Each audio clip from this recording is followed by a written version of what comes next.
क्या कह रहे हैं कि किसी परेड में 616 सदस्यों वाली एक सेना की टुकड़ी को 32 सदस्यों वाली एक आर्मी बैंड के पीछे मार्च कराना है। तो दोनों समूहों को समान संख्या वाले स्तंभों में मार्च करना है। तो उन स्तंभों की अधिकतम संख्या क्या है जिसमें वे मार्च कर सकते हैं। अब देखिए ये जो अधिकतम शब्द है इसी ने ही यहाँ पर सारी पिक्चर क्लियर कर दी है। इस अधिकतम शब्द का मतलब क्या है? इस अधिकतम शब्द का मतलब है कि आपको HCF निकालना है, क्योंकि HCF क्या होता है? हाईएस्ट कॉमन फैक्टर, यही तो होता है HCF, हाईएस्ट कॉमन फैक्टर। अब एक बात बताइए, हाईएस्ट को हिंदी में क्या बोलते हैं? अधिकतम ही तो बोलते हैं। तो बस यहीं से ही आपको पता चल गया कि आपको इसमें HCF निकालना है। अब HCF किस किस का निकालना है? 616 और किस किस का? 616 और 32 आपको HCF निकालना है। अब HCF निकालने के कई तरीके हैं। मैं यहाँ पे आपको यूक्लिड विभाजन एल्गोरिदम से बताऊंगा HCF निकालना। तो यूक्लिड जी एक महान गणितज्ञ हुए हैं, तो उन्होंने एक अपनी एल्गोरिदम दी थी जिसे यूक्लिड विभाजन एल्गोरिदम कहते हैं। तो यूक्लिड विभाजन एल्गोरिदम से हम निकालेंगे इसका HCF। तो देखिए यूक्लिड विभाजन एल्गोरिथम से उन्होंने कहा था कि A बराबर BQ प्लस C होता है, जहां पर Q जो है वो क्या होता है? भागफल, ठीक है। और C जो है वो क्या होता है? शेषफल, ठीक है। और ये B क्या होता है? ये होता है भाजक, ठीक है। और A क्या होता है? वो होता है भाज्य, ठीक है। तो यही हम एल्गोरिदम इसमें लगाएंगे। अब इस एल्गोरिदम के कुछ चरण होते हैं। तो सबसे पहले चरण देखते हैं एक। चरण एक में हम पहले ये देखेंगे कि इन दोनों में से बड़ा कौन है। 616 और 32 में से बड़ा कौन है? तो आपको पता ही है कि 616 और 32 में से 616 बड़ा है। तो इसलिए 616 बराबर हम कैसे लिखेंगे?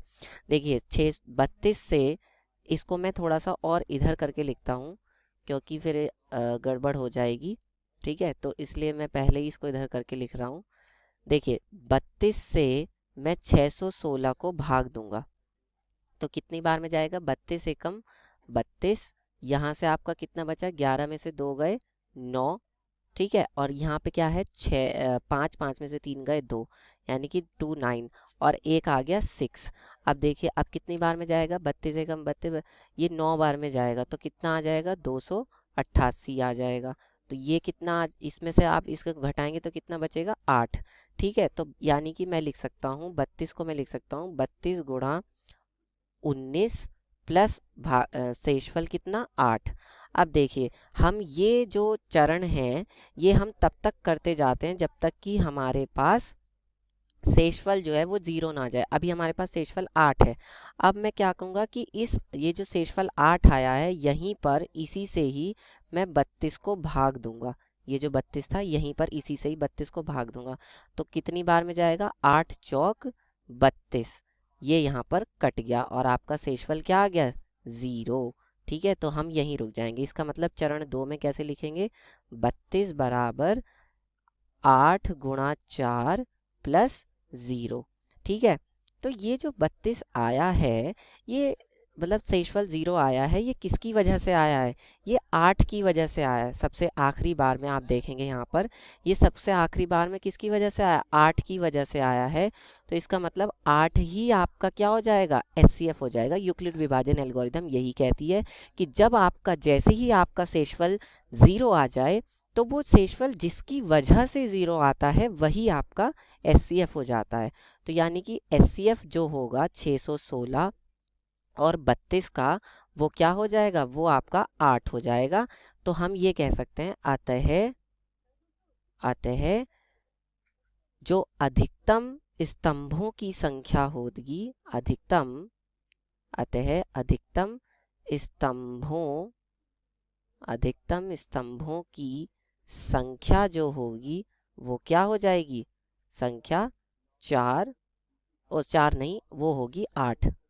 अधिकतम स्तंभों की संख्या कितनी हो जाएगी? देखिए अधिकतम स्तंभों की संख्या आपका कितनी हो जाएगी? वो हो जाएगी आपकी 8 हो जाएगी, ठीक है। क्योंकि जो हमारा HCF आया है वो 8 ही तो आया है। तो 8 होगी। ठीक है, और ये हमारा क्या हो जाएगा, यही हमारा उत्तर हो जाएगा। ठीक है, तो इस तरह से हम निकाल लेंगे।